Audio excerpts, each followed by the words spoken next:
The Stanley Hotel stands on a quiet hill in Estes Park. During the day, it looks so peaceful and beautiful. Tourists take photos, family walks on the grass, and everything feels normal. No one would think anything strange happens there. But when I arrived late night, alone and tired, the hotel felt very difficult. The parking lot almost empty. A thin fog moved slowly across the ground. The tall white building looked pale under the dark sky. Only a few windows showed weak yellow light. Most of them were black, like closed eyes. When I stopped out of my car, cold mountain air hit my face. I pulled my jacket tighter, but I still felt uneasy. It was not just the cold, it was the feeling that someone or something was watching me. I looked up at the windows. Nothing moved. Still, I felt noticed. I told myself to relax. I heard some stories about this hotel ghosts, strange sounds, moving objects, people saying things that were not there. I had really all of it online. I thought it would be fun to stay here for a night. Now I was not sure. I picked up my bag and walked into the entrance. Each step felt heavier than the last. The air seemed thick, like I was walking through water. The biggest glass door opened slowly. When the closed behind me, they made me a soft click. That sound felt final, like I had been locked inside. The lobby was wide and clean. Old paintings hung on the wall. A big chandelier shone softly from the ceiling. The floor was shiny and smooth. Everything looks perfect. But it felt wrong. The corners were too dark. The light didn't reach them. Shadows gathered there quietly. My footsteps echoed loudly, too loudly. Each step seemed to repeat, as if someone was walking behind me. I stopped and turned. No one was there, only empty space. At the front desk stood a old man. He wore a dark uniform. His white hair was neatly combed. His hands rested stiffly on the counter. Good evening, I said. My voice sounded weak. He lifted his head slowly. His eyes were very pale. He staring for me for a while, not in a friendly way, in a careful way, like he was checking if I was real. Then he said, "You are in room number 217." I felt a cold rush inside my chest. "I have not checked in yet," and I replied.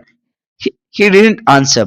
His lips moved quietly, like he was counting numbers. Then he slid a key card towards me. I picked it up. It was warm.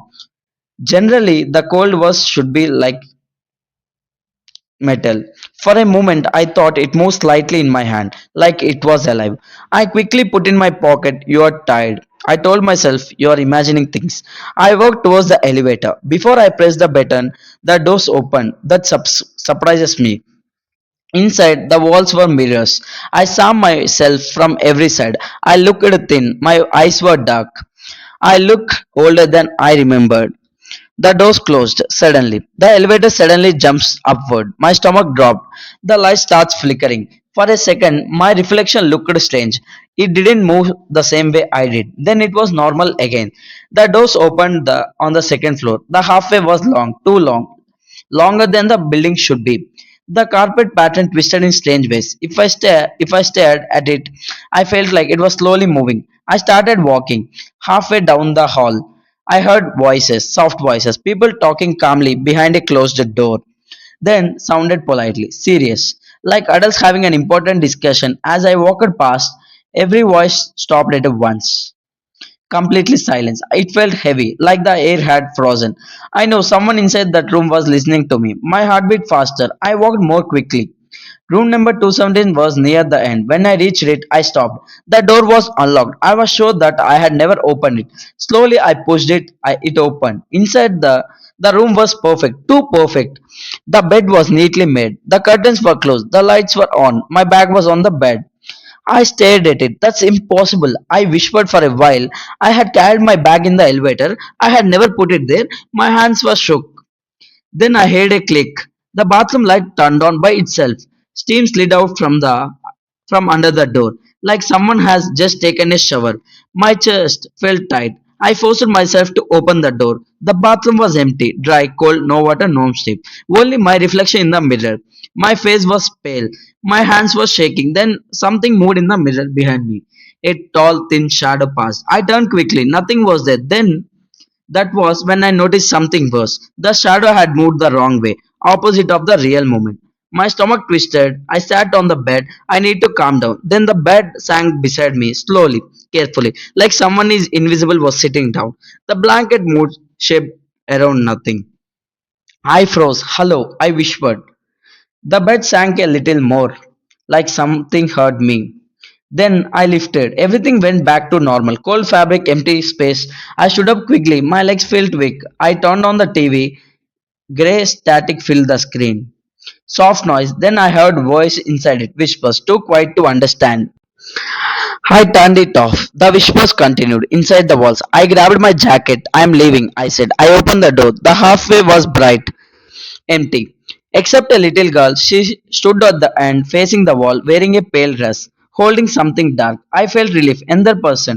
Hello, I said. She didn't move, she didn't breathe. Slowly, she turned in her hands were shoes, wet, dripping black water. She smiled, not like a child, like an adult. You are late, she said. The lights flickered. She disappeared. The wet marks stayed. They spread on the carpet behind me. I heard clapping, three soft claps, slow, careful. I turned. In the mirror, I saw myself, but it didn't move. It smiled. Its eyes were wider. It raised one finger to its lips, beak wide. I slammed the door, locked it. My heart pounded. The clock jumped 3:16, 3:17, again 3:16, again 3:17. Each time it changed. A knocked sound, one tap, perfect timing. Time was knocking. I stayed there for hours or minutes, I don't know. Finally, I opened the door. Sunlight filled the hall. People walked, laughed, everything was normal. At the desk, the old man smiled. Did you enjoy remembering? He asked. Suddenly, I know. I had stayed here before, long ago. I had left a part of myself in room number 217. Outside, I looked back in the window, and there me stood inside, watching, smiling towards me.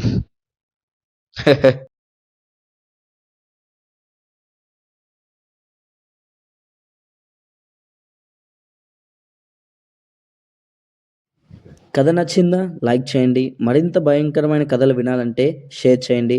RVC scare నైట్‌కి subscribe చేయండి. Bell icon on చేయడం మర్చిపోకండి. ఎందుకంటే రాత్రి మీ వెనకాల ఎవరో మెల్లగా చూస్తూ ఉంటే మళ్ళీ మిమ్మల్ని పిలిచే కథలు వెంటనే రాకపోవచ్చు. Like, share, subscribe to RVC scare nights.